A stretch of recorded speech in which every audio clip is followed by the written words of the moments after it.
Quiet, numbskulls. I'm broadcasting. Hello, you're listening to the podcast, so there I was. This is episode 102, Warplane. What a great book. Yeah. I'm telling you, the professor is our guest. He's the author, and Hal Sundt is his name. And I couldn't wait to tell him I enjoyed the book. I mean, I couldn't put it down. It was a fun book. Very well written. Yeah, it was. I thought I had a lot more to go, and I was so disappointed. I read it on a Kindle, so the Kindle tells you how many more pages there are.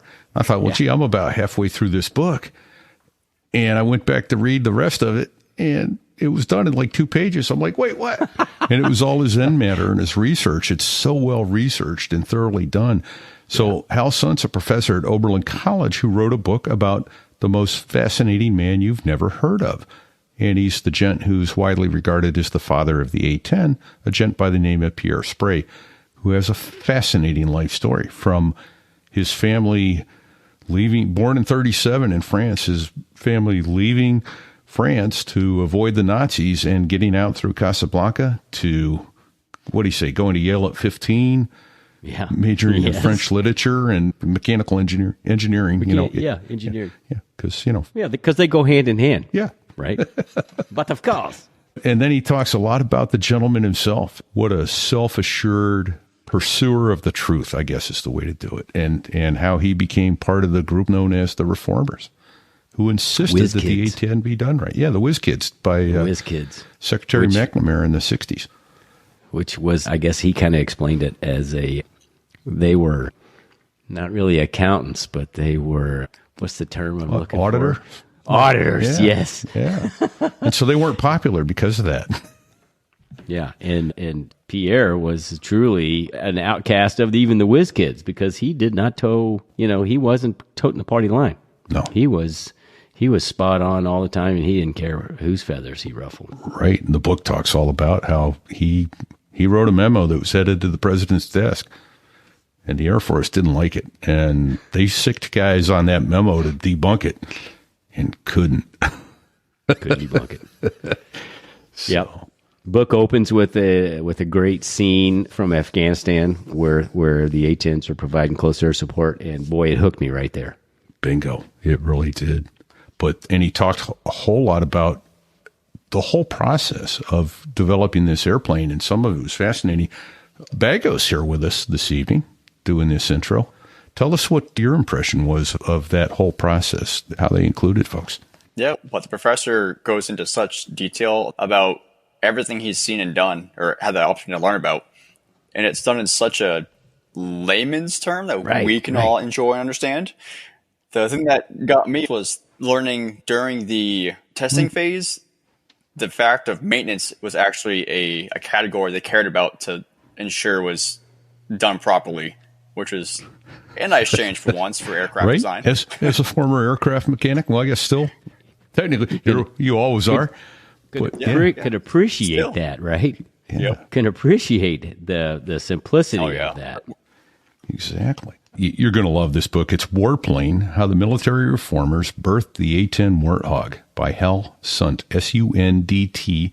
Highly recommend you go out and get that for yourself. Couple quick admin notes before we get out of the way. Thank you so much to our supporters, Michelle Langseth, who put another $100 in our coffers. Thank you very much. JWH, call sign. Inits.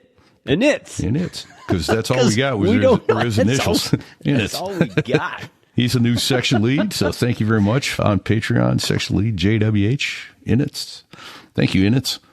And I wanted to mention that Rosie's book is up.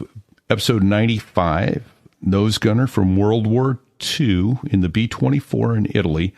He had written a memoir, said he was never going to publish it, and he felt so comfortable after chatting with us and got the feeling that we actually wanted to hear his story that he decided to share his memoir with us and gave us permission to put it up on our website. So awesome. Yep. So there I was.us, and it's after episode 95 on our website. Into the Wild Blue is the name of his memoir. A couple more quick stories about this, and we'll get out of the way to tease it. My favorite was that they brought in the Stuka pilot from World War II, and his criticism of the A-10 is exactly what we give those guys grief about. Well, it was too actually, fast. the other way around. Yeah, we all give him grief. Your airplane's so slow. You replaced the airspeed indicator with a calendar. He's like, yeah, no, it's too fast. Yeah. Let's go. Let's pull the handle. Get out of the way. Let's hear Get out of the way. Let's hear the This professor. here's a true Don't story start with the ejection seat. about crossing the pond Bago, don't do it. No at promises. night in the world's smallest cockpit, on the tanker, through the weather. Oh, and to the tanker crew who did that, thanks a lot. We really appreciated that. I'm just kidding. No, I'm not.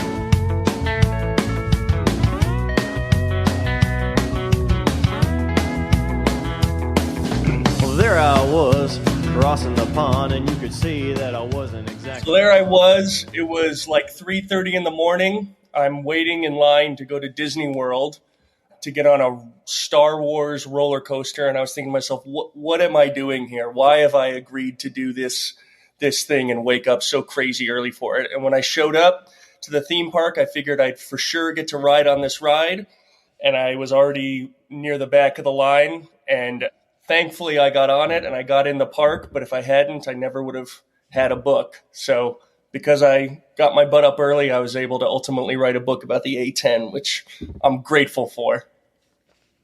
What? Hey, that I can't wait to hear how that ties in. Yeah. That is a great So There I Was story. Hello, everyone. This is Fig, and I am in Kearney, Missouri, just outside Kansas City on this beautiful day.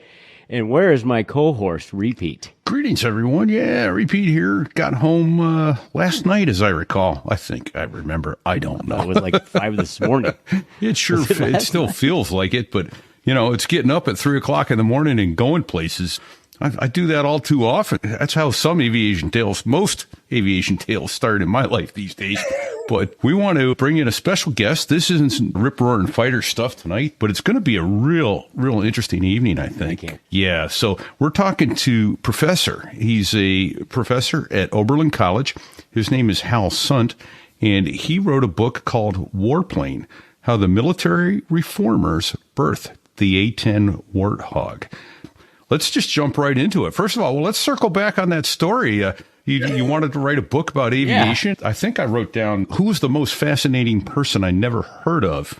And I think you even say that in your book. So let's chat a little bit about that and how you came to focus on this subject and choose your subject and go from there, if you would, sir. Yeah, like 3:30 in the morning waiting to get into Disney World. I'm really intrigued by that. Yeah. So the step that got me before I even was writing about the A-10, although I grew up loving airplanes, I have family in Tucson, so Davis-Monthan, I was surrounded by A-10s kind of my whole life. But before I got interested in really writing about the Hog, I was interested in writing about design more generally. I discovered I had kind of a passion for understanding how really well designed things were built. And through that, I was writing a feature story for a publication about roller coaster designers because I'd been at Disney World about 6 months prior to that There I Was story. And while I was there, I realized I didn't know how roller coasters were built. Did you go to school to become a roller coaster designer? How does that happen? And I got it in my head, it would be really cool to go to Disney World and Universal Studios and ride on these roller coasters with people who actually built them. And I proposed this idea to a publication and they gave me the green light. But in order to do that, long story short, I had to get to Disney World at like 3:30 in the morning because there was this one roller coaster that had just come out and everybody wanted to get on it. And if I didn't get on it, I wouldn't have a story. And the night was like, I asked the person I went to go pick up my tickets and I was like, what time do I really need to get here? Because I've been hearing that there are lines, out of the park to get on. And she looked at me with a straight face. She said, you need to get here at 3:30 in the morning. And I had a buddy with me, a wingman. So it was like, because I was like, screw this. I'm not waking up that early to go on the ride. And he was like, no, we gotta. And because of that, the story worked out. That ended up being kind of the opening of the whole piece. And how that led to the A-10 was, fortunately, after I wrote that story, a literary agent reached out. So a shout out to my agent here, Jack. He said, hey, I really like that thing you wrote about roller coasters. Had you ever thought about writing a book?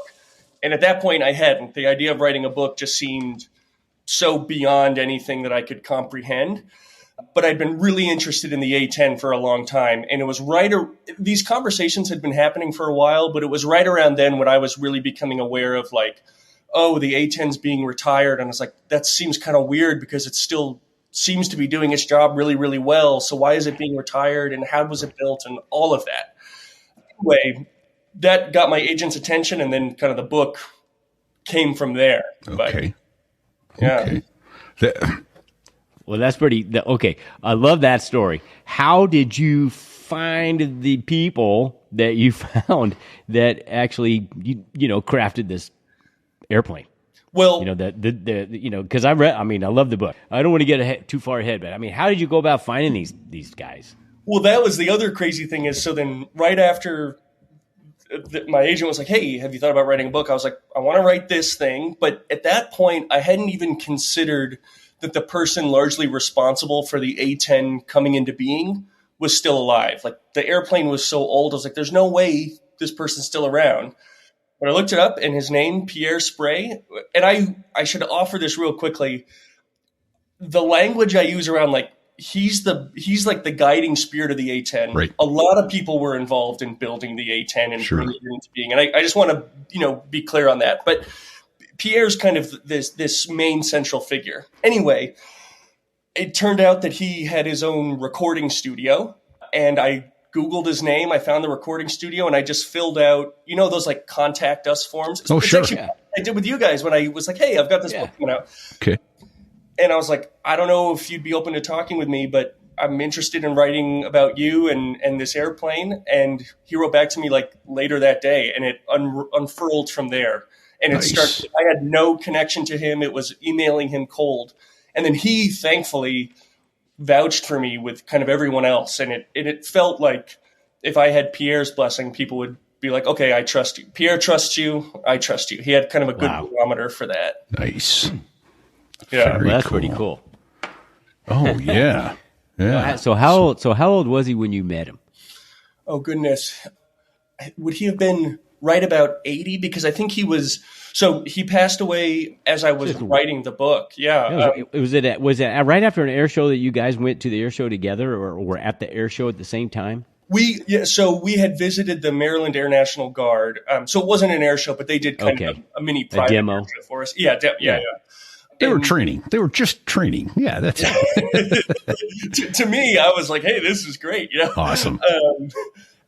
But we had been talking for a while, but then that weekend we spent a lot of time together. But that weekend in particular was kind of a rather intense weekend because we spent like 3-ish full days together. Okay. And at the end of that last day, I had this feeling where, not that I could have learned everything I could have possibly learned, but I felt pretty confident that, okay, I've got enough here to really write this story. And then like 2 days later, I heard that he had passed away suddenly. And he would have been, I believe, 83. And that was really weird, like, because I just, I couldn't really write for a couple months because I didn't know it at the time, but I was grieving. I had become close with this person, and he had given me so much of his time and was so patient with me. I mean, the way I wrote this book largely was I would, at first, because it was like during COVID, so we couldn't really meet in person, but I'd call him up on the phone, and I would put my tape recorder and my phone on the ground because I had thrown out my back, so I was like writing on my stomach. But I would just on the carpet, and then I would just let Pierre kind of go. So we would have a conversation, and he was just recounting these incredible details from his time in the Pentagon and beyond. I mean, he was just such an interesting part of military history and design history. Yeah. It really was incredible. Folks, I'm telling you, this is a book well worth reading. Go get it from Amazon. It's well worth your time because I think we were talking pre-show about it. This guy was rubbing elbows with SecDef. I don't know. He was in his early 20s, and he's writing memos that are landing on the president's desk. and by the way, not popular memos that a lot of the Pentagon hierarchy wanted the president to see. So that's one of the most fascinating parts about this book is this guy had such gravitas and swagger, and he could get stuff like that on the president's desk because he was so damn smart. But he apparently was quite humble about it too. He didn't. Well, and he wasn't from what I gathered from your book, he wasn't a yes man. Not at all. In fact, he was like the opposite. He was the no man. And he didn't give two shits about climbing the corporate ladder, so to speak. He just wanted to do what was right. Yeah, one of the best quotes I heard from one of his close friends, Andrew Coburn, described him as uncompromising for the truth. His allegiance was to what felt true and right. But yeah, I mean, Pierre was like quite literally a genius. So his family moved to the States when he was very, very young, and they settled in Queens. And then he went to Yale. He enrolled at Yale when he was 15 and double majored in French literature and mechanical engineering. I mean, because those two go so close together. Exactly. Right? And I think you described in the book, they escaped through Morocco, right? Yeah. Casablanca, just like the movie with Humphrey Bogart and Lauren Bacall. The other one. Oh, somebody help me. Don't get old. It's bad for your memory. Yeah, it's Humphrey Bogart. You got that Ingrid right. Bergman. There you go. Casablanca. Yeah, that was the name of the movie. I feel like such an idiot tonight. I'll go back to sleep now. Keep talking, sir. well, when you mentioned kind of him, rubbing elbows with all these, central figures, part of how I had a feeling that there was a book here, even before I met Pierre or knew of Pierre really, was I remember I was on a flight from Cleveland to New York. I was like visiting for the weekend, and I landed and I called my buddy and I was like, I think I've got the idea or like what makes this a book, the sentence that makes it a book. And my sentence was, the A-10 is like the Forrest Gump of airplanes, and that like its story connects to all these other major moments in history. For me as an aviation buff, a huge part of the A-10 story is the F-105 and the A-1 Sky Raider and all of this, but I had to learn about World War I and World War II bombing and all of that to understand why the A-10 existed. But as part of that, and I didn't know this at the time, but I'm grateful that it happened to be true, was that Pierre was kind of this Forrest Gump figure too. Like, he was moving through time and space and connecting with all these really important people and doing really cool stuff. So in a lot of ways, his life mirrored that of the plane. That's pretty awesome. Yeah. It really is. Yeah. Oh, yeah, there's the A-1 Sky Raider. Beautiful airplane, which I wouldn't have, I think, said before writing this book. And now I look at it and I see a beautiful thing of rugged design. Yeah, super durable. And that's so go look that up, folks. This is for the folks watching on the live stream. Well, so he finished. I didn't realize he got to Yale at 15. I'm sure that's in the book, and I forgot that detail. But he finished and then found himself wanting to work. He did an apprentice year and then was kept on. And he's like, well, I'm going to have to be in my mid-40s before I'm ever allowed to put pen to paper and start designing airplanes. So I'm not going to stay here with the manufacturer. So can you talk about his path to the Pentagon that got him? Yeah. So after college, in college and then after college, he was working for an airplane manufacturer for a while. And then he was at a conference and was recruited by a member of Robert McNamara's Whiz Kids, who, were known for, that they were brought in to kind of, I guess an artful way to say it is reimagine the Department of Defense. Another way to say it is they were kind of auditing the Department of Defense. So they were not like super popular exactly, but they were bringing kind of new ways of thinking. And Pierre was quite young. I can't remember now the age. Yeah, like mid-20s, and brought on to work with the Whiz Kids. And even within that group that was considered, they weren't renegades, but they were going against the grain. Pierre was like kind of the odd one out because he wasn't interested in just being a yes man to anyone, and that included the Whiz Kids themselves. So actually his first job with the Whiz Kids, his first assignment was he got fired from because it was about troop deployments. I can't remember what the cargo plane was, if it would have been C-130s or what, but they had projected this model for how they would deploy troops. And it was essentially a linear model. Like the more airplanes that we have, the more we can deliver. And Pierre looked at it and he was like, that's not going to work. Not going to work. And what he didn't know at the time was it's not that he was wrong, but he just delivered that news a little bit bluntly. So his boss was like, look, you're kind of hurting morale here because everybody's really proud of this thing. So we need to move you somewhere else. But so then he got a job within the Whiz Kids where his task was to basically assess how were we spending our money when it came to defense, particularly with air power. And coincidentally, as he was doing this work, kind of analyzing what is the Air Force need, and his conclusion in short was they needed what would become the F-16, which he did a lot of work on with John Boyd, who was his top mentor, and they were kind of two peas in a pod in a way. But they needed an F-16, or what became the F-16, and a close air support plane, which became the A-10. As he was doing that work, he didn't know this, but there was another gentleman within the Pentagon who was also kind of calling for the need of a close air support plane that would become the A-10. And this gentleman was named Avery Kay. And Pierre would often say, people would say, oh, Pierre's the father of the A-10. And when they would, he would gently correct them and say, actually, that distinction belongs to this other guy, Avery Kay, Colonel Avery Kay, who had been a navigator in World War II. And then years later was saying, that's right. Yeah, he was like, no, we need something that can really help troops on the ground. And so the two of them worked together to kind of conceive the specifications, along with a small group of others who were actually Skyraider drivers. And that airplane's had such a huge influence on it too. Yeah. Yeah. Not a popular fellow at the Pentagon, just because of the team you're on. It's like, I imagine it's like internal affairs at a police department, the rat squad on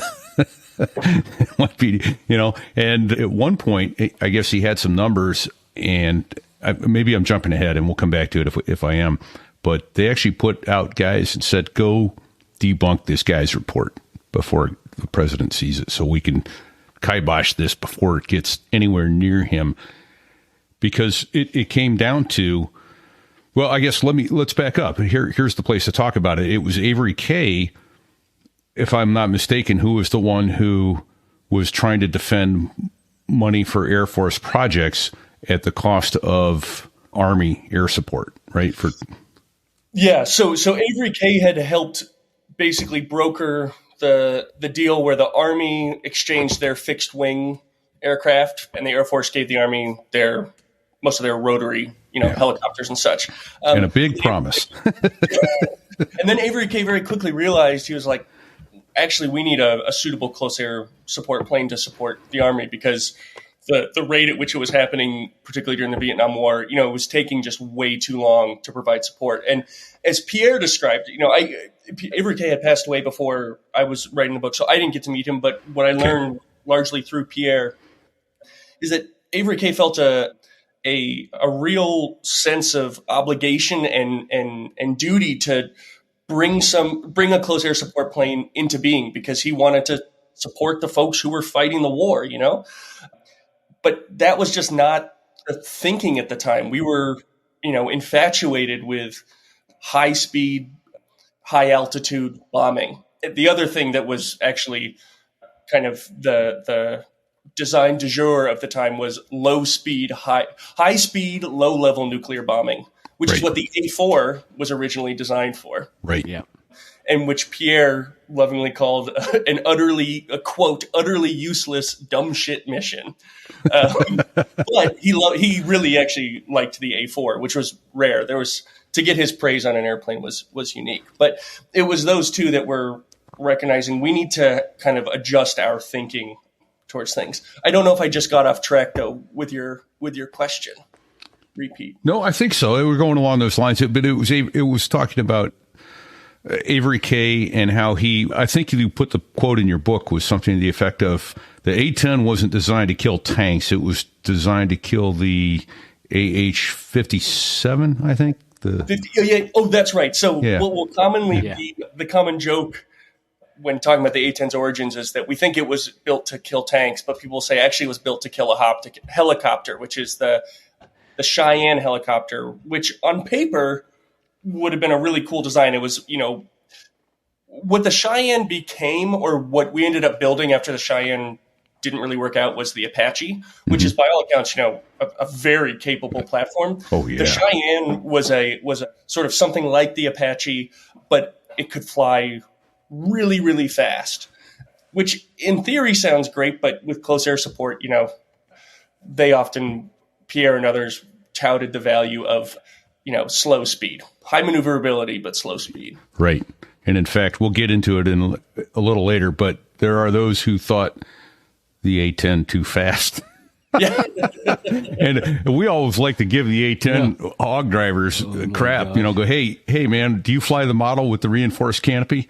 Yeah, the back of the canopy in case of a bird strike.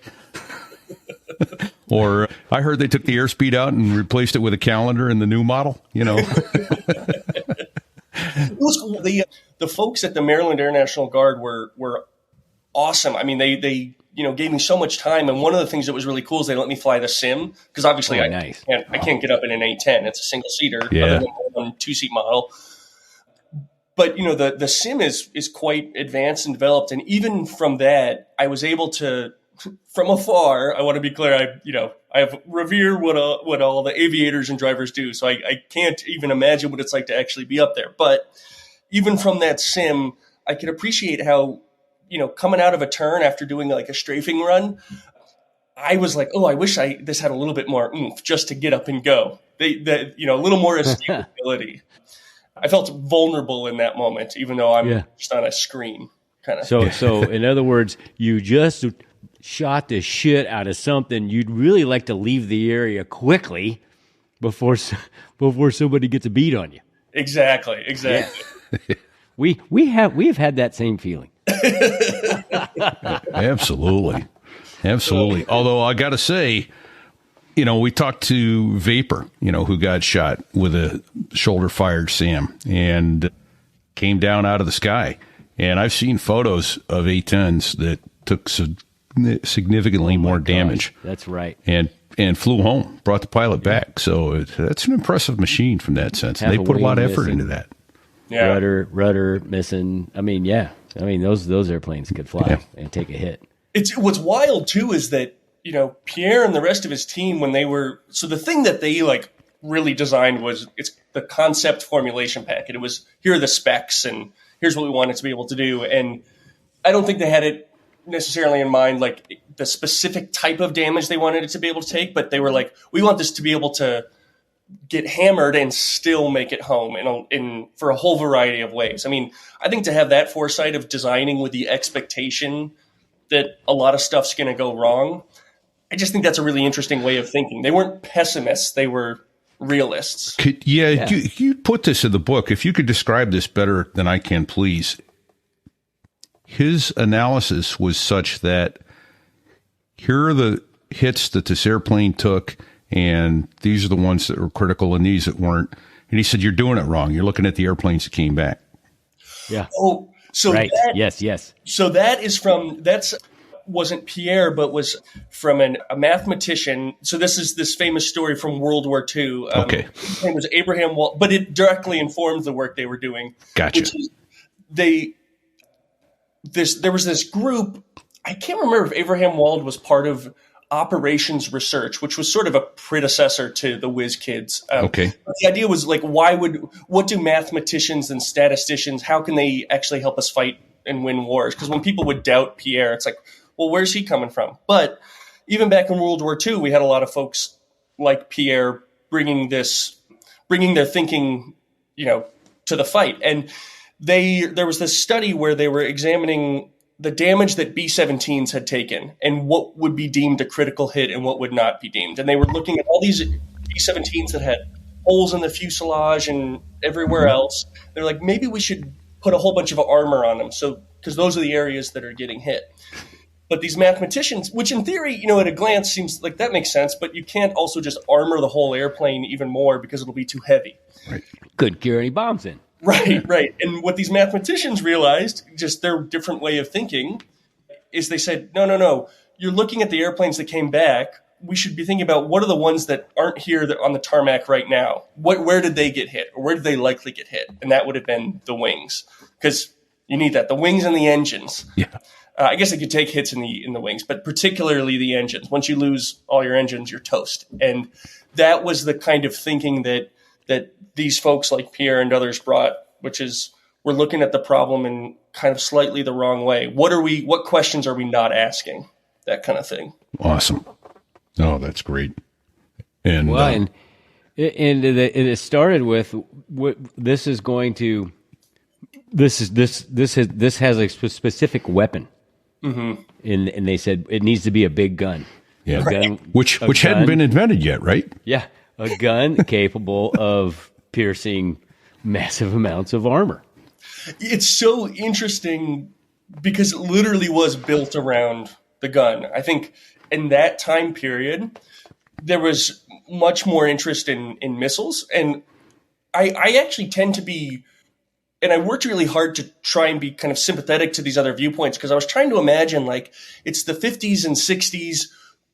We're designing all this really interesting new stuff. Of course, we want to see if it's going to work out or bring it onto airplanes. So in retrospect, it's like, look, an airplane, if it wants to shoot down enemies in close combat, it likely needs a gun, at least for different, missions and such.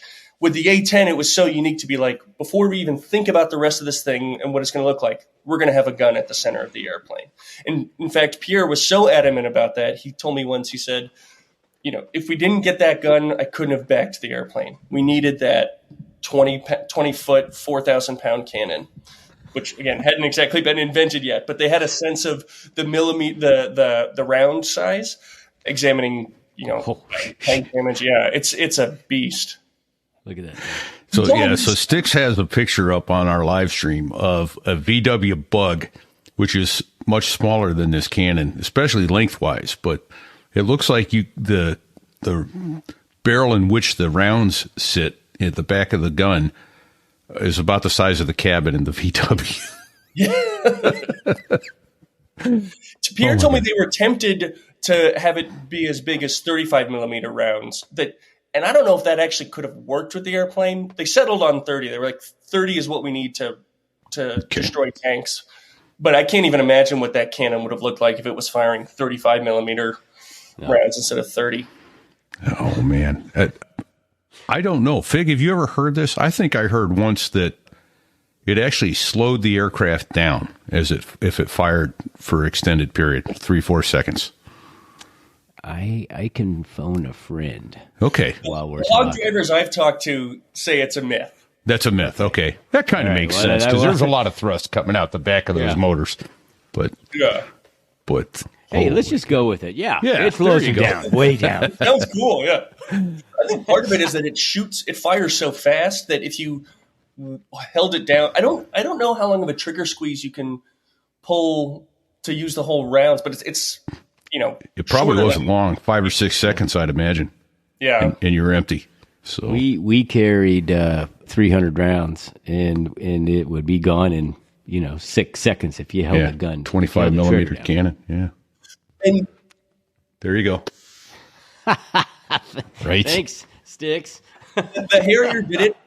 Does it have a Vulcan 20 millimeter? Yeah. Well, the 25. We had the 25 millimeter.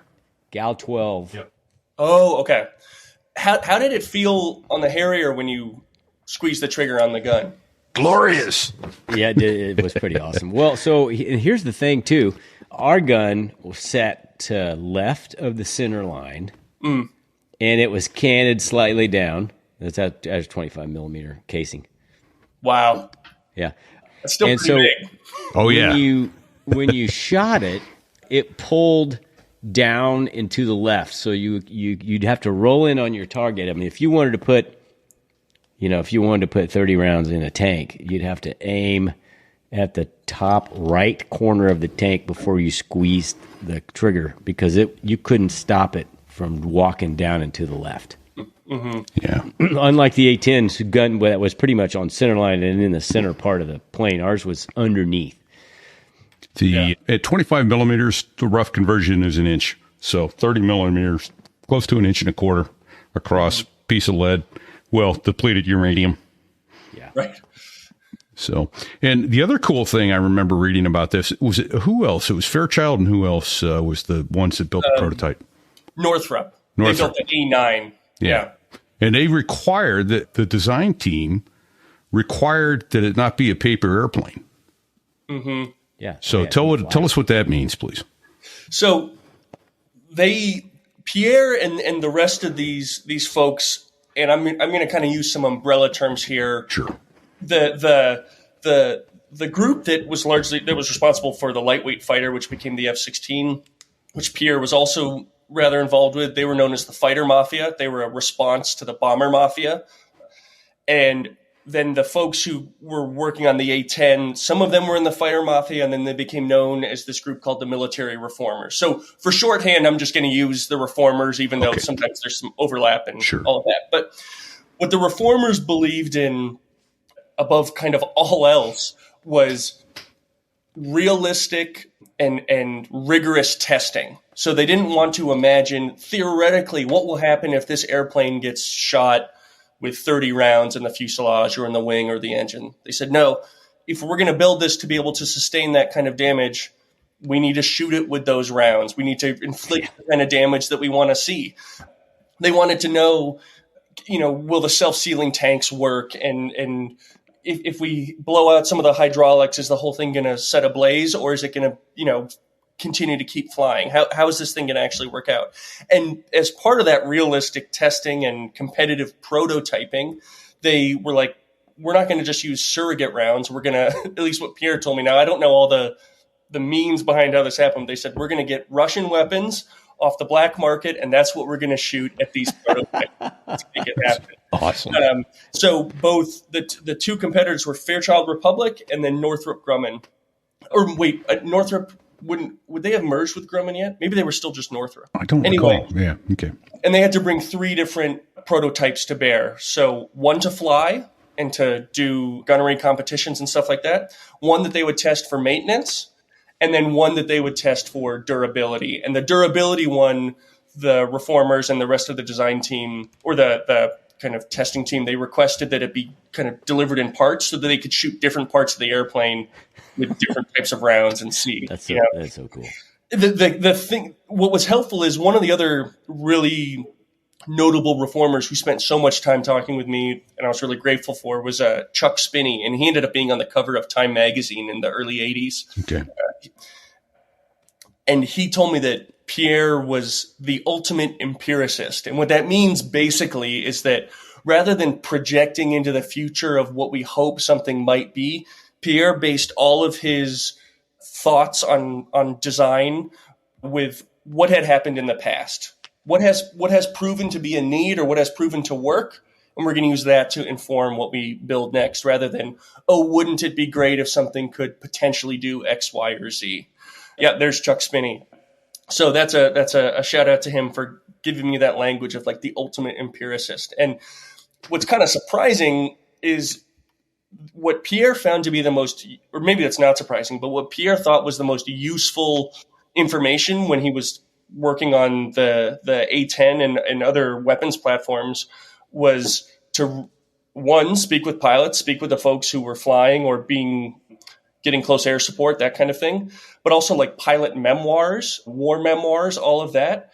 He said that was incredibly valuable and incredibly useful in actually informing how we build this stuff. So he required his whole team to read this book called Stuka Pilot by Hans Rudel, which is a really interesting... I'm sorry, say his name again. I think you broke up a little there. But Hans Rudel. Rudel, yeah. Hans Rudel, R-U-D-E-L, who flew for Germany in World War II and is credited with something like 500 some tank kills in a Stuka, which could only carry something like 24 total rounds in its... Yeah, because it was a one-shot cannon. Yeah, which is what you swoop in and then miss, and you begin this whole thing over again. And he wrote this memoir it's really interesting. It's kind of bonkers because his devotion to flying was, rather fanatic, but it gives you a mindset into what it takes to do the job. And so he wanted all the folks building the A-10 to read that.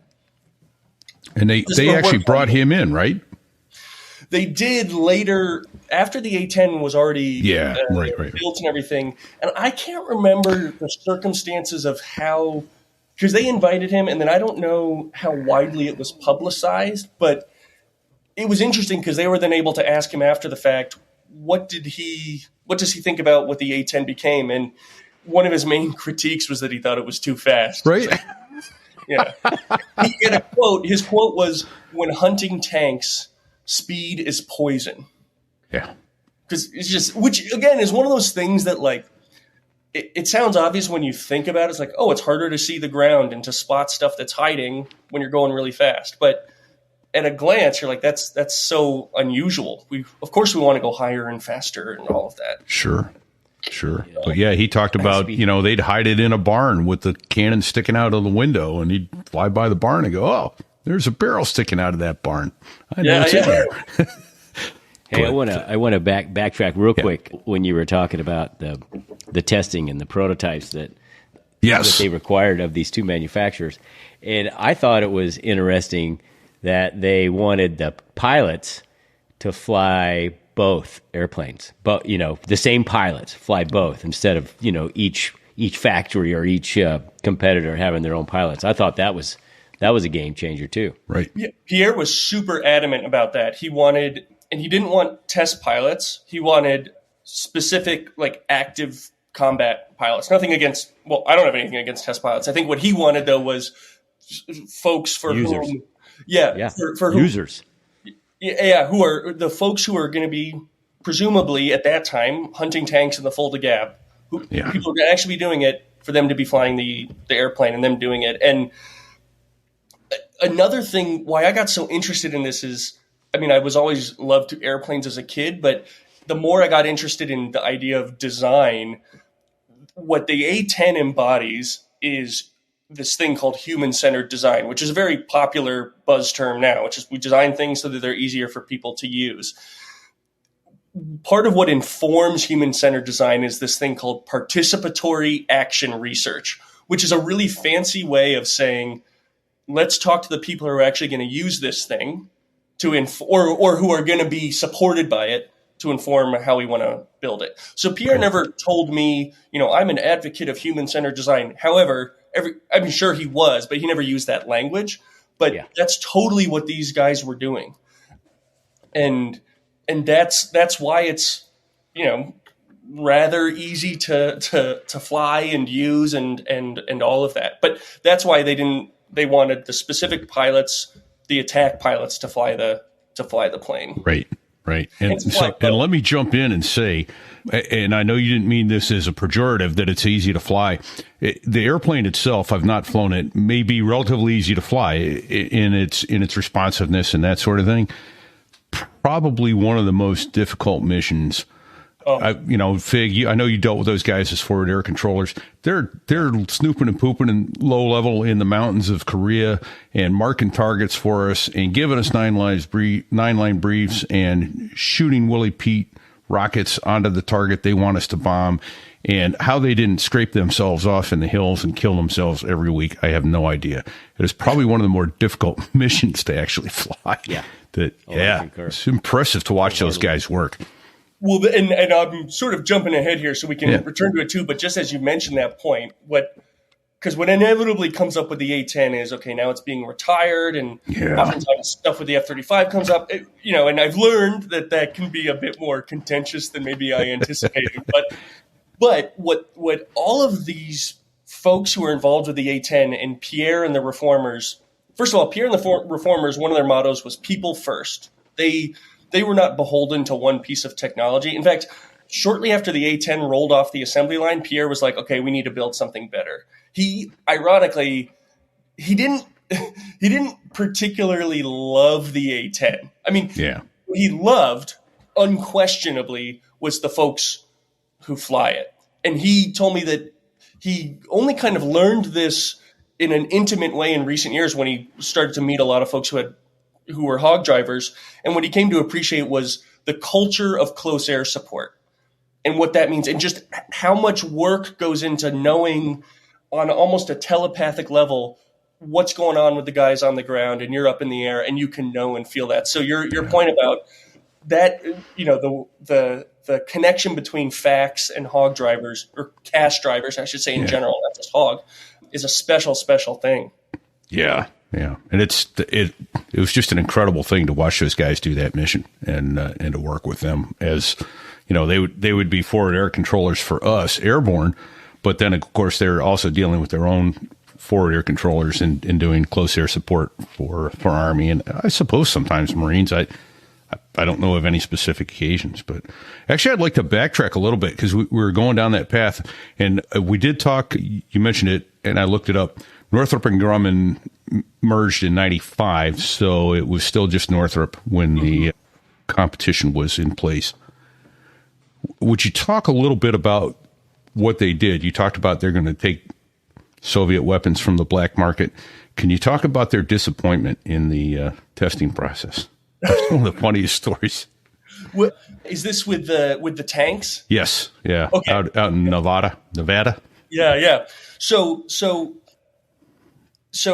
they two things. One is that the gun actually wasn't ready when they were still choosing between the A9 and the A10, but they were able to make their assessment with all these other kind of data points. I think they were using a 20 millimeter Vulcan in that testing. But then once they were like, okay, we've got the A10, now we're going to really test the gun. Oh, and there's just on the feed here, there's a picture of the A9, which is there it is. Kind of it's a sleeker version of the A10, and by all accounts was a very solid prototype. The A10 just beat it out slightly, but once they had that and they're like, okay, we need to really get to work on the gun. What they insisted on, again with this realistic testing, is they said, look, we don't want to just shoot at surrogate tanks, at least not at first. And so through a variety of means, which were not fully disclosed to me, and that's probably for the best, they were able to procure a few Russian T-62s, because I believe that they was T-62s. Sounds right. Yeah. And they hauled them into the Nevada desert, the Nellis Range, under the cover of night, under tarps, and set out this array. And then afterwards, they were bringing in other tanks as well. But first, they needed to determine, can this thing kill a T-62? And they're firing they're going on their test runs, and they squeeze the trigger, they hit the tank, but then they don't really see anything happening, and they're like, oh no, oh shit, what have we done here? And at this point, they were testing out, or at least some of the ammo they were testing out was DU, depleted uranium, and they were still learning kind of how that interacted when it hit a tank. And so at first they're shooting the tanks and they're realizing, oh man, we're not getting any kills. What have we done here? But then they noticed after a couple minutes, I can't remember how much time would pass, that slowly smoke would start to billow out of the tank. And that's because how DU operates is it hits and then it really does its damage after it's already entered, and it's pyrophoric, and so it lights stuff on fire. And so it would light, the gas and the ammo and whatever else.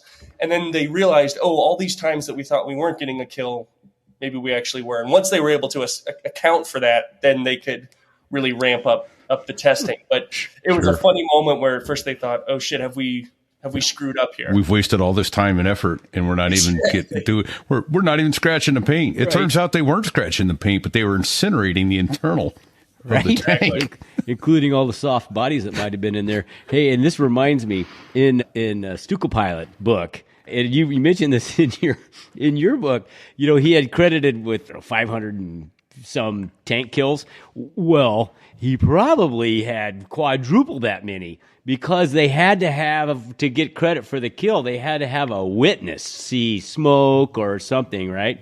Yep. Chances are he had killed, 4 times as many tanks, but nobody stuck around long enough for the after effects. Exactly. Yeah. And the requirements were so stringent that you're right. Not only did he have to see the smoke coming out, but someone else had to be like, yep, he's telling the truth. That's wild. Yeah. Nuts. And his Rudel's flying technique, this is sort of just an aside, but since we're talking about it, he was flying a Stuka, I believe it was the G model. So that's the one that had the 2 really big cannons under. And the way he would attack is, he said he would fly almost like a drunken man. Like he would, like Cougar when he's trying to land the airplane. Right, sure. Top down, he's like this. And because he had to avoid getting hit, which made it all the more impressive that then at the last second he could straighten out and place 2 bullets on the, 2 rounds on the target. Yeah, crazy stuff. Yeah. Oh shit. Well, okay. So we may have glossed over this when we were talking earlier about what led up to this. The Air Force was higher, faster, nuclear, no guns on airplanes, that sort of thing. Mm-hmm. And it was the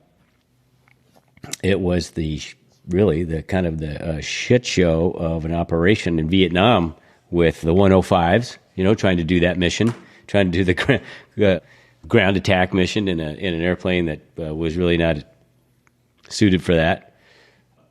Where does Ed Heinemann come into this story? Yeah.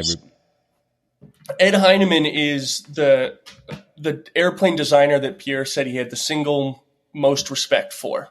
And Ed Heinemann built both the A4 that you folks flew and the A1 Sky Raider.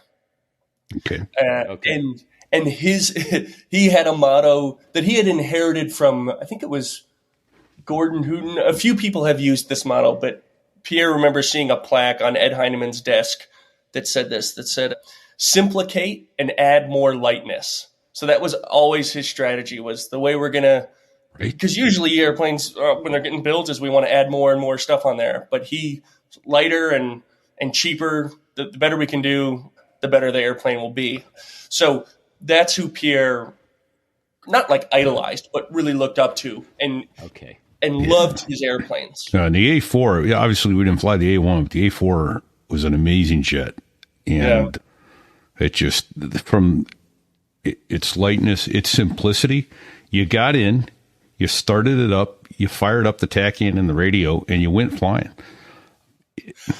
I saw a quote from there was an article or book about the A4, and there was a Skyhawk pilot who was quoted as saying the first time he flew it, he got up there and he was sort of like anxious because he's like, what am I supposed to do? It's like I can't remember what movie, that Will Ferrell movie, where he's like, what do I do with my hands? Oh, Ricky Bobby and Talladega. He's like, he's up in the A4 and he's like, it was so easy. I'm used to having to flip all these knobs and all this stuff, and this is just good to go. And you wore that airplane. You just said you wore that airplane? Yeah. I was on a cross-country flight not long ago, and the pilot used to fly A4s, and he said that exact term. He said you wore the A4. Yeah, literally in the cockpit, your shoulders touch both canopy rails, and so you just felt like part of the airplane. I'm not a large human, I'm 5'9", and 100 and when I was in the Marine Corps, I was 155 pounds. And with the flight gear on and everything, I fit perfect in there, but it was tight. I don't know how big guys flew that airplane. Oh, dudes like Penn and stuff, how they fit in the A4? I don't know. No, I heard big guys told me they'd have to sit in there and cock a shoulder forward to get in, and then straighten out. But it was a sweet bird. And then the roll rate on it, I mean, it was so damn fast. It was transonic. And 720 degrees a second roll rate. Wow. If you went max stick deflection. Yeah, 720. It would bang. You could not keep your helmet from hitting the canopy. Even though you were holding the stick and you knew it was coming, your helmet would hit the canopy because the airplane would roll so fast. Wow. Yeah. So, in fact, I have a story about that on my first solo. It's like, Max, got to do it. Got to do it. Not supposed to. I was about 18,000 feet, and it's about 360, 380 knots. Slammed the stick all the way over, and somewhere between 2 and 3 rolls, I managed to get the stick back to neutral, and I was inverted about 30 degrees nose up, coming through about 180 knots. Oh my God. Then the nose falls down on me, and I'm kind of looking at the ground, and it's still coming around. I got everything neutralized and got my airspeed back, but it uncaged my personal gyro, I'll tell you what. So the airplane had a really amazing roll rate, but it was very stable longitudinally. When you're landing, it was just a pleasure to fly. Yeah, it was like a little sports car, and there wasn't no fly by wire. No, there was no controls out there doing stuff without you knowing it. I mean, if you wanted it to move, you had to make it move. Yeah. This was like just what was so fun for me about writing this was I grew up, so I'm red-green colorblind. I found out when I was maybe 12 or 10 or 12, something like that. So then I was like, okay, I can't be a pilot, or at least not in the way I'd want to be.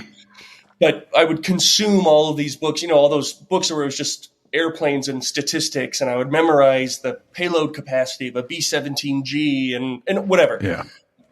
And as I was writing this, I was like, oh, it's so cool that I get to learn about all these other airplanes in order to understand the A-10, because it is connected to all of them. So the A-4, or Fig, you mentioned, the F-105, which was really important for the A-10's development because it had some issues where they would catch fire really easily. And that was because it's actually, I think, was a well-designed airplane, but it was being used for a different mission. It was supposed to be for, low-level, high-speed nuclear bombing, and then they are using it for other stuff. But I got to, I was reading Jack Broughton's Thud Ridge and, really appreciating that. I mean, ironically, the F-105 has now become kind of one of my favorite airplanes, flaws and all. And the guys who flew that had serious guts. And so yeah, they did.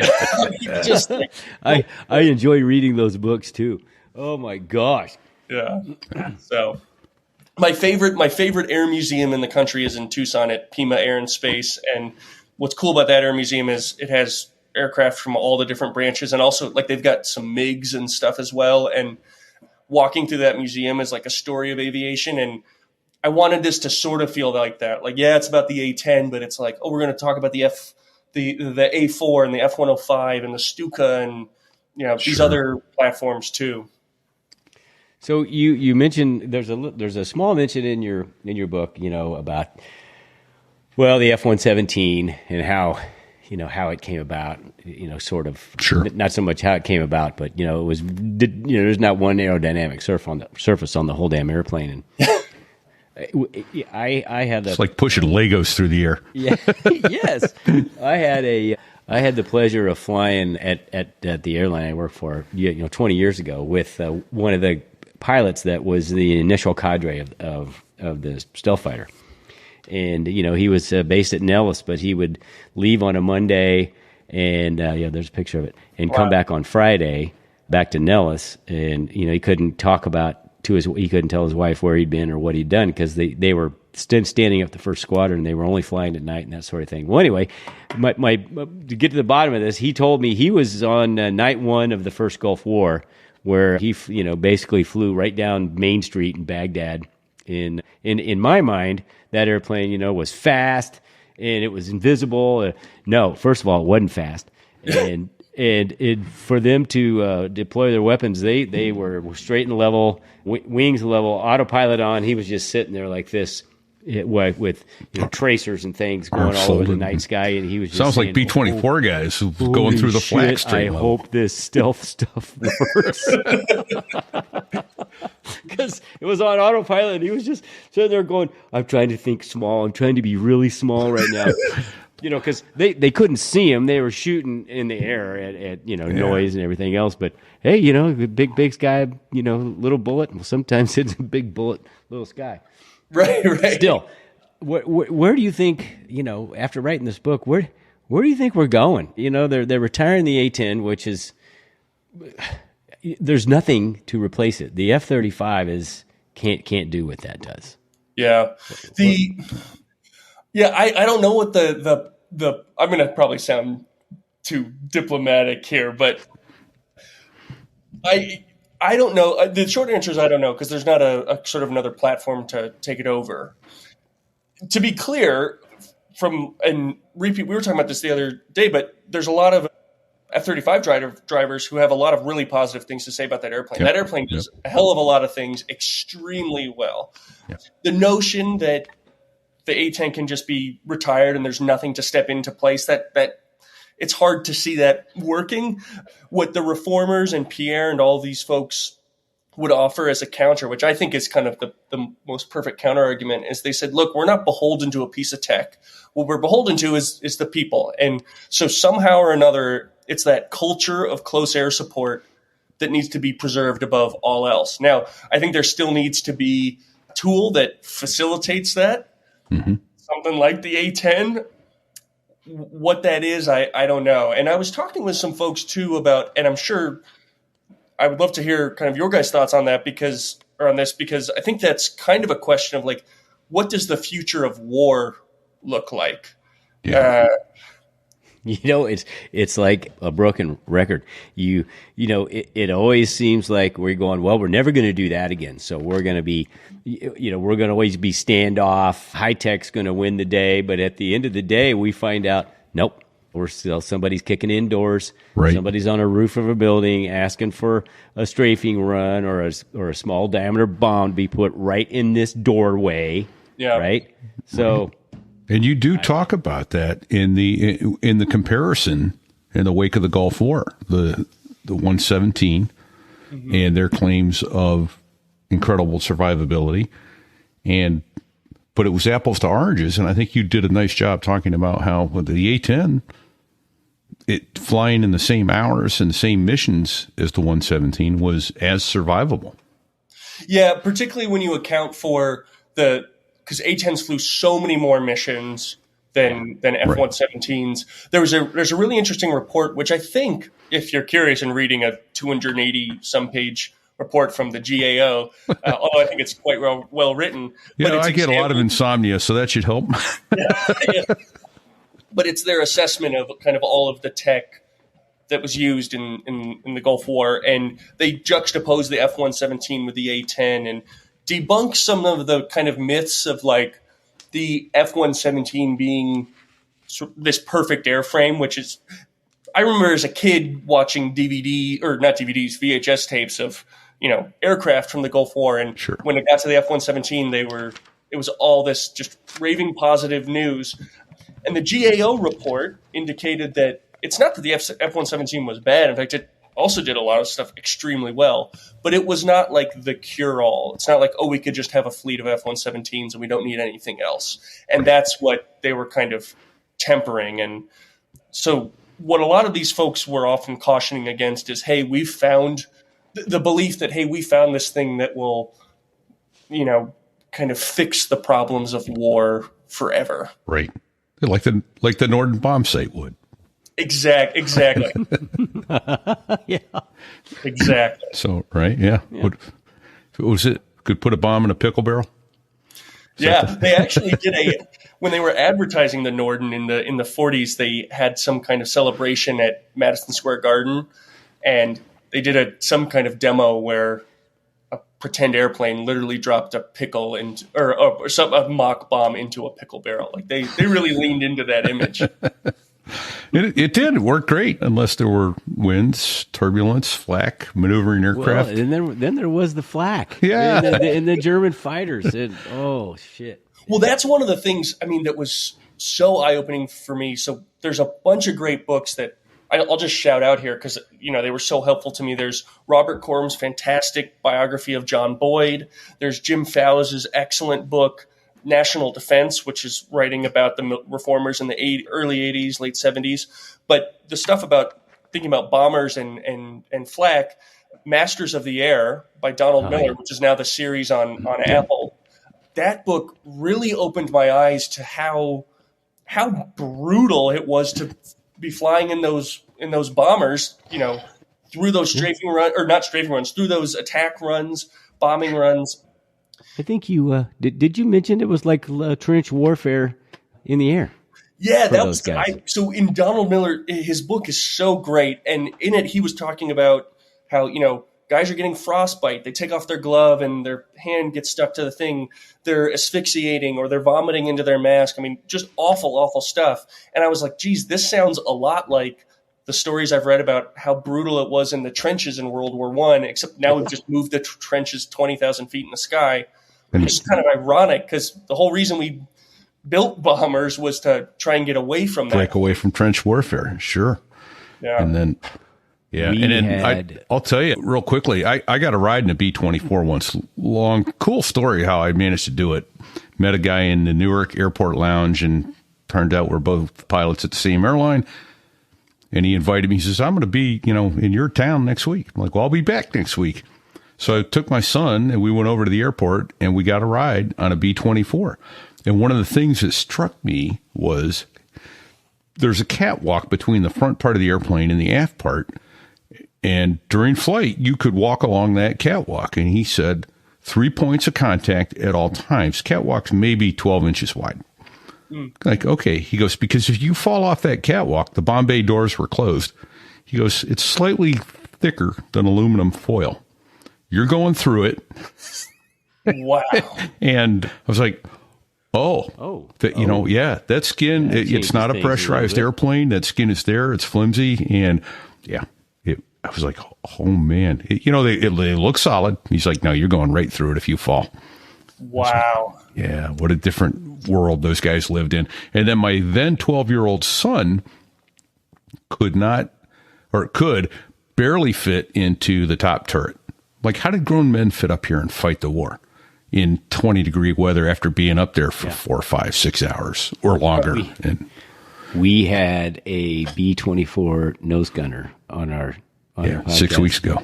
6 weeks ago. His name he went by Rosie, and he was 19 years old when he was in Europe in the nose of a B-24. Yeah. He flew 32 missions, and the war ended before. That was at the time they had to do 35.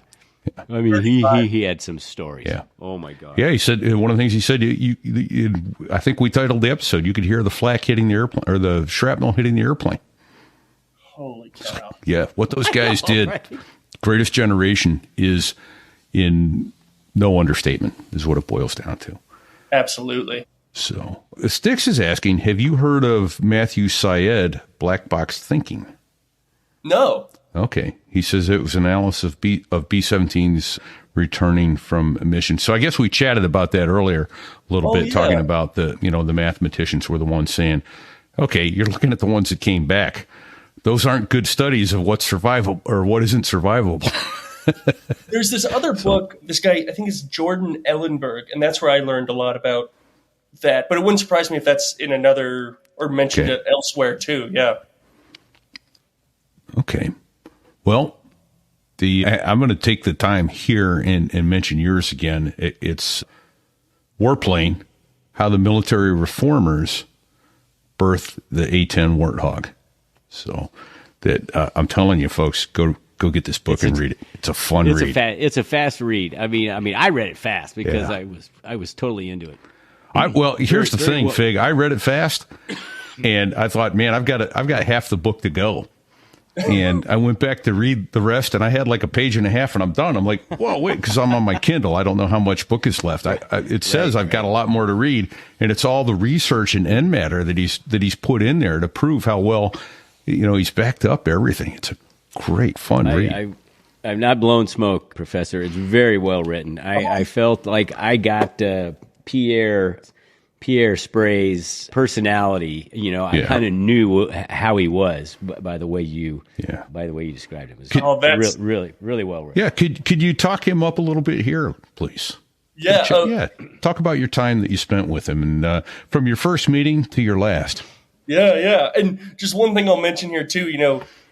For me personally, hearing that the book feels like a fast read is, I'm so glad, because in my mind, the kind of the human-centered design is I wanted to write something that hopefully didn't feel boring or feel like a slog. And I know people don't really, it seems like people don't buy books in airports as much anymore. But in my mind, I was like, I want to write the kind of thing that my dad would pick up in an airport bookstore and read on his 6-hour flight to London or something like that. Sure. And so that's really cool to hear. Pierre was, just incredible. He was so patient with me because I would call and then we would chat so at first we're chatting just on the phone, and we would have these conversations that are 2.5, 3, 4 hours. And it was like trying to drink out of a fire hose. Like, he's just saying all this stuff, and I'm frantically writing down these notes. And then I'd go back and do research, and he would give me all these books that I should read. And so I would study those as well. And I'd come do your homework. Exactly. Yeah. And I would have all these follow-up questions. So in a good way, the progress I felt like I was making was sort of 2 steps forward, 3 steps back. But because I would be going back to then fact check or do more research or whatever and make sure I really understood it. And he, was just so patient. The following years, when we got to spend a fair bit of time together, for our first interview, I remember feeling kind of embarrassed because he was going to meet me at my hotel to do the interview, and I wasn't staying somewhere fancy. It was, some hotel along the highway or whatever. Like I was, writing on a budget. Motel 6 in Tucumcari. Yeah. Oh man, like I'm sorry, they don't really have a nice conference room where we can meet. And he was like, I don't care. And like we just did it at a random side table. And I'm like, this guy Pierre Sprey is just wholly unpretentious, And our last interaction after we spent this long weekend together in Baltimore was we finish our last interview, and then we're sitting out by his car, and I had like a tuna sandwich from a grocery store, but I didn't even have any napkins or silverware or anything. I was like, this is all I have to offer you. Do you want to eat it? And he was like, yeah, sure. And he was just, he wasn't fussy or anything. He was just a really down to earth guy. And it just speaks to me. He was so highly respected because nobody kind of questioned. Once they were talking to me, they were like, okay, Pierre vouched for you. Like, you're good. And that just is such a testament to wow. Who he was. And he had such eclectic interests. He loved music and jazz. And there's this great story I love of, I was talking to a hog driver who said one time he went out with Pierre and they went out with folks. I think they were from DARPA, but they were in DC and they were having drinks somewhere. And then Pierre was like, oh, I know a place close by. It's really great. We should go. And they go in, and it turns out they're at this like very hip club where it's all like kind of young people dancing and really loud music and all. Like Pierre took you guys there. Yeah, Pierre's like in his late 70s. And the story I heard is that Pierre sat back and he looks at the guy and he goes, isn't this great? The acoustics are fantastic. That's what he was thinking about. I was just like, what a guy. He in the Pentagon, he when I say, I often thought he was kind of like, he's maybe the coolest person I've met, not in that he was like cool in an off-putting way. He just felt very secure in who he was. And when he worked in the Pentagon, he was wearing turtlenecks and ascots and tweed blazers and that kind of thing. It was just, which maybe don't sound like bold style choices, but relative to what everyone else is wearing in the Pentagon, in the 60s, especially, when I imagine it was very buttoned up. And dark blue suit, white shirt, blue tie. Yeah. Exactly. Except not Pierre. Yeah. So he was so interesting in that way. Yeah. That's cool. That is, it's really cool to talk to you and hear you describe him, and and it's really neat that you got to spend time with him. Oh well, thank you. And he's a legend. I mean, really, he's a legend. Yeah, I think it was the Baltimore Sun, or no, maybe it was the Washington Post. In one of those publications, they quoted his obituary, quoted that another publication called him, and you mentioned this at the start, but probably the most interesting person you've never heard of, if you're just kind of casually not involved in things like, and that totally embodies who he was. I mean, he was quite the guy. Yeah, well, there's a lot of people walking around today with their fathers and brothers and mothers and sisters and all that, because a lot of women flew the airplane too, and a lot of ground troops that are alive today because of the airplane that he designed and insisted on the quality that they put into it as far as supporting the pilots. Really enjoyed the opening of the book and how you tied that in. Oh, thank you. That was really good. In fact, you know what? I think we should, I want to start helping out all our wonderful Patreon supporters. And so I think what we'll do is after this, we'll tell that story of the opening of the book. We'll circle that back in. Oh, nice. Yeah. Okay. Great. And that way the Patreon and direct donors will get a link to talk. We need to tease it. We should tease it a little bit. We should tease it. It's a real life mission in Afghanistan. Yeah, and guys are alive today because of the A-10. Yeah, there was a JTAC on the ground, and they were doing overwatch for an Army unit, and they got ambushed. And the bottom line is A-10's close air support saved the day. They were here to save the day. and thanks to the hog driver community, they were able to put me in touch with the lead JTAC on that mission and the two drivers who were providing close air support. Okay. And that mission, there's still footage you can find of it on YouTube. Okay. I don't know if it's still used in training now, but it was considered their like cockpit camera view was like considered the gold standard for how to provide close air support. Nice. I found it odd that they Fats, both didn't right? get the DFC, only the flight lead. Yeah. Come on, right? Yeah. So his call sign was Fats. Do you happen to know how he got that? Do you have that? Yeah, so it stands for fatally allergic to the sun. He must have had a mild complexion. Yeah. Maybe he was a been ginger. albino or something. You know. Wow. Yeah. Oh, that's funny.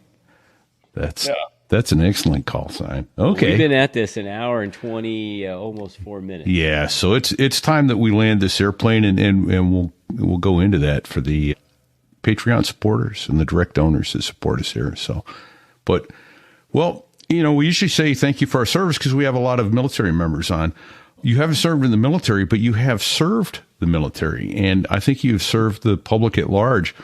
That can then, I think, if nothing else, after reading this book, demand that their representatives demand that more people like Pierre Sprey work at the Pentagon. Well, yeah, no kidding. Well, thank you. I mean, that really means a lot. What I was just so touched by, and not to sound overly sentimental here, but what Pierre and other folks would talk about so much with the hog drivers and the hog community was that how humble they are. And the humility that they exuded. And it took me a while to really hear that and know what that meant. And just every hog driver I've spoken with has been just so kind and humble and warm and gentle in a way, which is sort of an odd paradox given what the hog does, you know, but sure. I was so struck by that. And it was just an honor to get to spend time with all the folks who agreed to speak with me. And doing something like this is so cool because, you know, as a kid, I wanted to be a fighter pilot, and for various reasons I couldn't be. And this is like the closest I can get to it. And it's really cool to, you know, be sharing, you know, airplane stories with a bunch of drivers. Well, you did there it. You go. You did it very well. And as a side, you just triggered this. I have never met an A-10 driver that I didn't like. They are good guys. They were and gals, but guys, you know, stop it. Trying not to be woke here. They're good guys. It's a generic guys. Yeah, their training.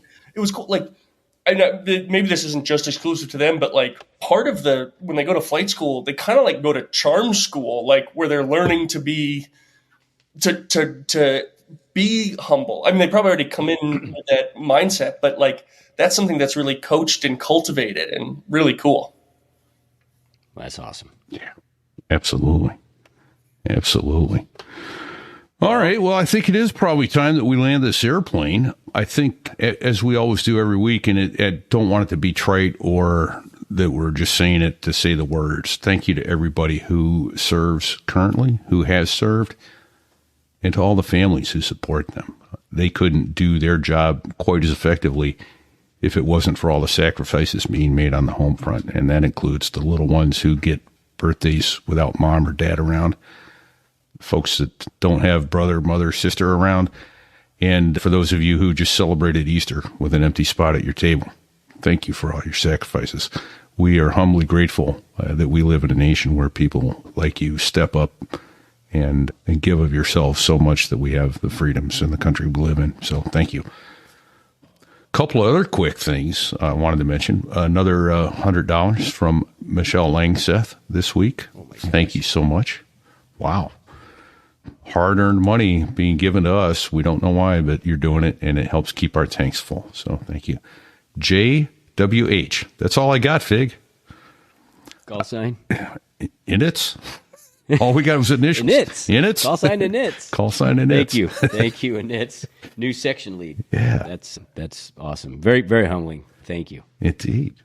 And you remember we were talking to Rosie about being a B-24 gunner, and you mentioned he wrote a book and he would never publish it, and that was just for him.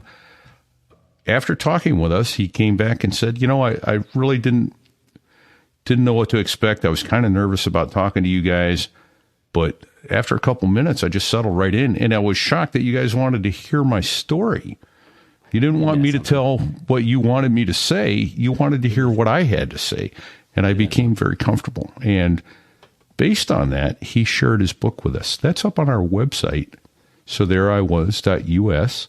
It's after episode 95. It's right above that on our website. He gave us his book. It's in PDF format, sothereiwas.us. And you'll find it. It's between episodes 95 and 96. You can go right there and read it. It's about 67, 68 pages.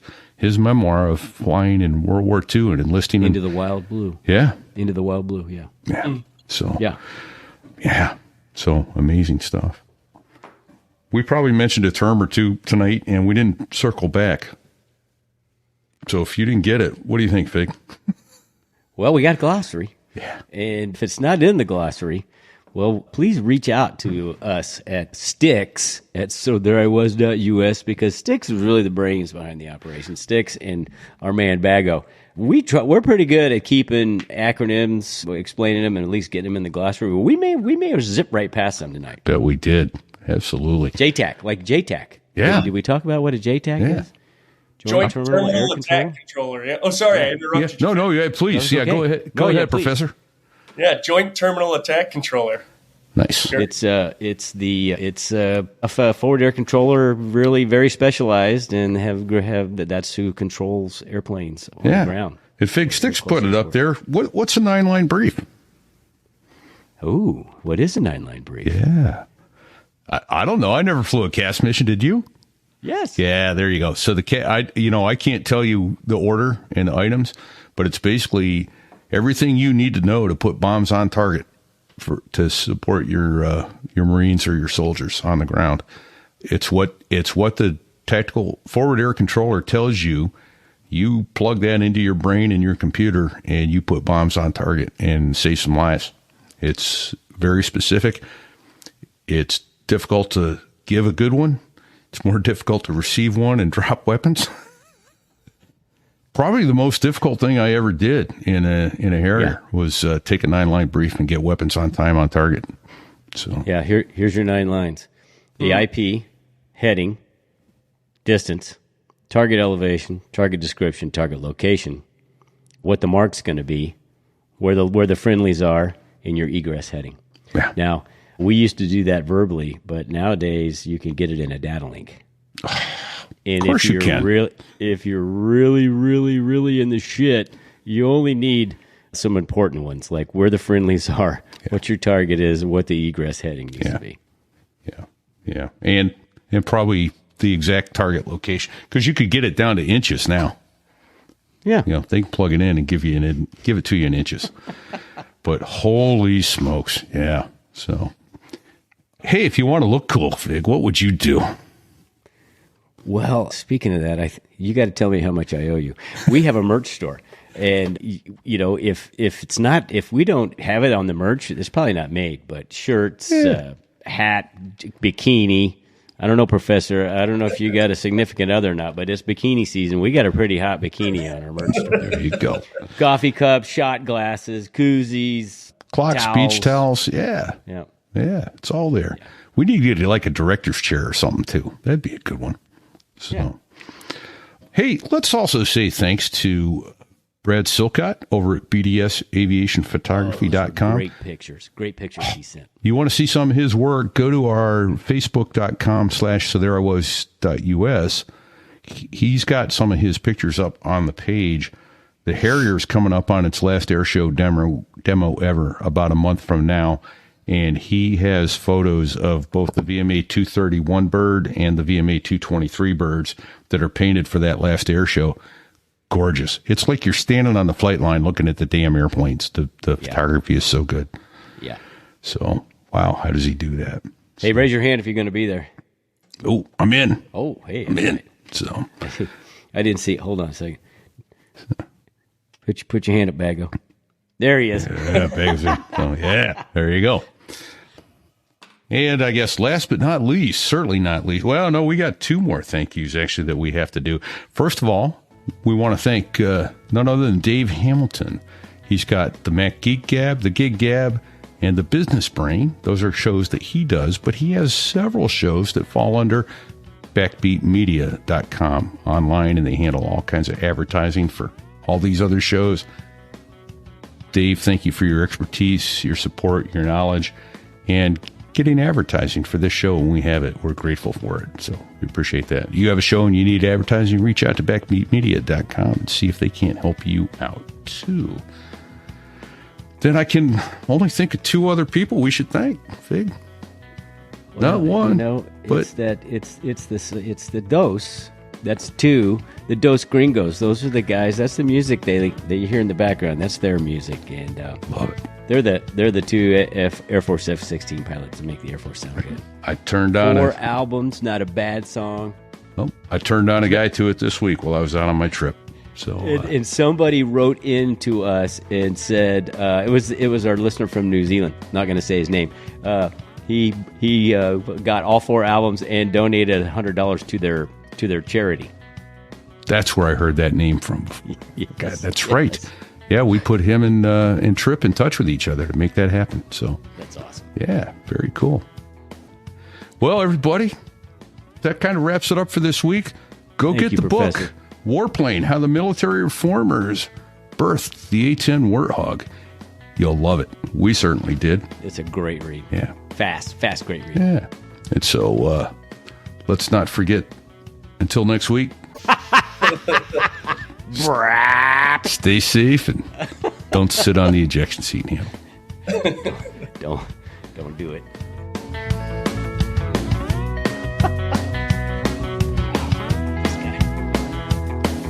Well, there I was, crossing the pond, and you could see that I wasn't exactly fond of all the shit I was wearing on that day. Now an F-16 is cramped enough, but it's even worse with all that stuff supposed to save your life. But we knew there was no way. 'Cause when you're going down the North Atlantic, man, it's over. I think he said it's over. I just want to tell you both, good luck. We're all counting on you. And we are out. That never gets old.